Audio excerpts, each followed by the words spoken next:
Del debat en què Feijóo no arribarà a la presidència del govern de l'Estat, es poden extreure algunes lliçons interessants. La primera d'elles és que l'arrogància amb què el candidat tracta a tots els seus oponents és una prova més de que amb aquesta actitud mai no podrà negociar amb la resta de l'arc parlamentari i, per tant, podria inutilitzar-lo per a un futur pròxim. La segona és que, tal com va manifestar ahir Rufián, se li està posant cara de Casado,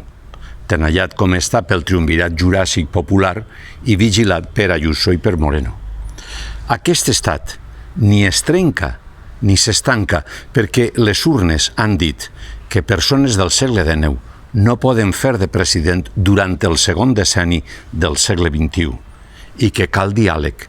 per poder estanyar els descosits de més de 40 anys.